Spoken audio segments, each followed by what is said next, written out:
umur badan seseorang tidak menentukan umur rohani seseorang. Sekali lagi, umur biologis badan seseorang tidak berbanding lurus, tidak berbanding sama dengan umur rohaninya.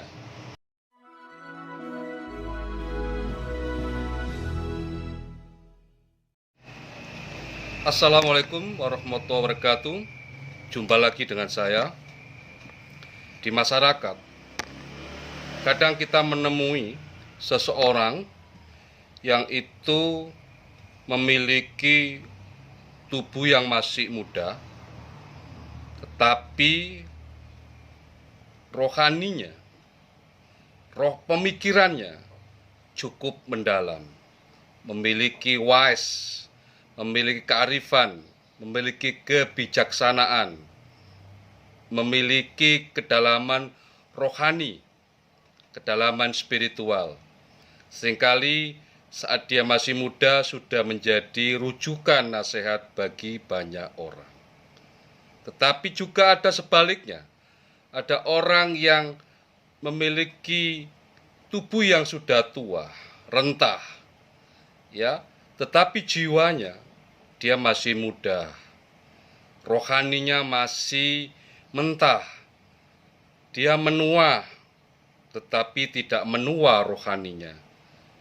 Orang seperti ini tidak memiliki banyak wisdom, kearifan, ya, kedalaman spiritual dan kedalaman rohani. Itu yang kita sering temui di masyarakat, bahwa orang yang bertubuh muda belum tentu juga rohaninya muda. Banyak nanti kisah-kisah orang yang hebat-hebat, ya, tokoh-tokoh hebat yang bertubuhkan muda tetapi jiwanya, rohaninya tua. Tetapi juga kita lihat bahwa ada orang yang bertubuh tua tetapi jiwanya, rohaninya masih muda atau masih mentah. Berarti bahwa umur biologis seseorang, umur badan seseorang tidak menentukan umur rohani seseorang. Sekali lagi, umur biologis badan seseorang tidak berbanding lurus, tidak berbanding sama dengan umur rohaninya, ya, umur jiwanya. Itu yang terjadi di masyarakat kita. Yuk kita simak lebih dalam.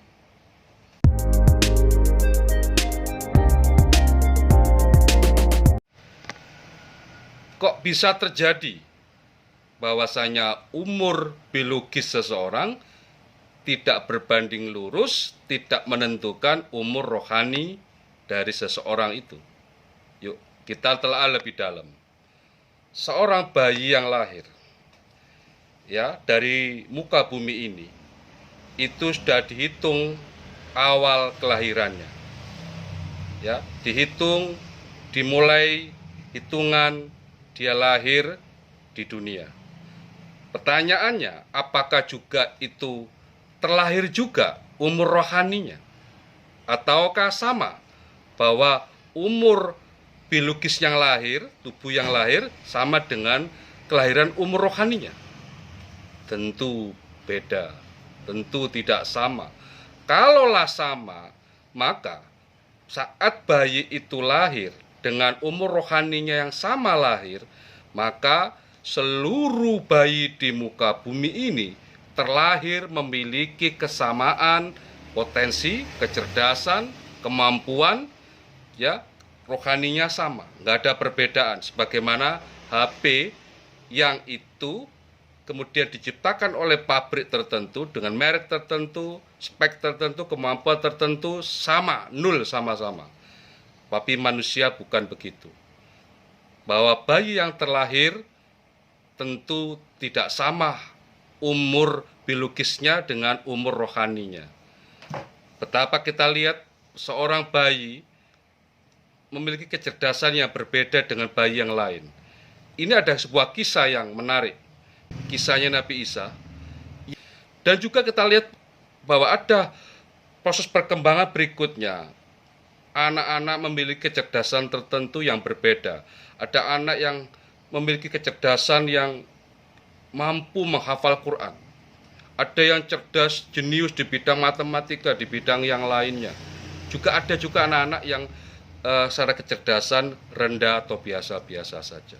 Ini membuktikan bahwa umur dari biologis manusia yang dimulai dari lahir tidak serta-merta atau semata-mata itu juga menentukan atau lahirnya umur rohani dari seseorang.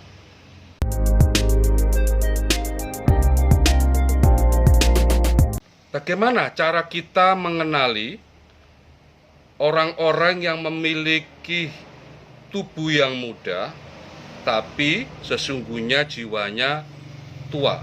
Umur biologisnya, tubuhnya masih muda, tetapi umur rohaninya tua. Kita akan bahas ciri-cirinya. Pertama adalah orang yang seperti ini biasanya pola pikirnya itu pola pikir yang meluas, ya, pola pikirnya mendalam, dan dia berpikirnya berbeda dengan masanya atau seumurannya.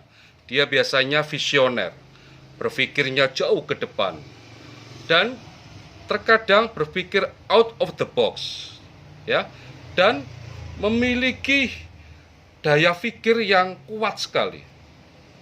Dan terkadang hatinya ini memiliki kedalaman spiritual, kedalaman rohani yang dia menjadi rujukan bagi banyak orang untuk dimintai nasihat, dimintai pendapat, dimintai saran. Dia sudah keluar dari dirinya, dari jiwanya, buah wisdom, buah kearifan, buah kebijaksanaan.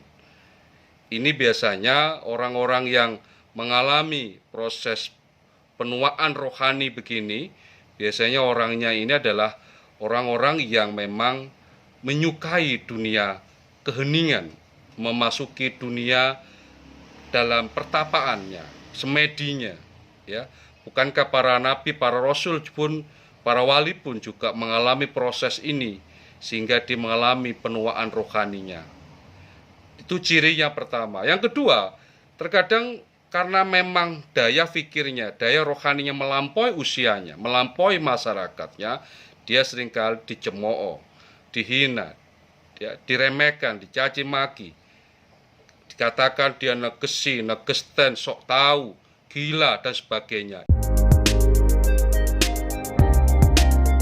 Untuk ciri-ciri orang yang bertubuhkan tua, umur biologisnya itu tua, tetapi umur rohaninya muda, bisa kita temui banyak.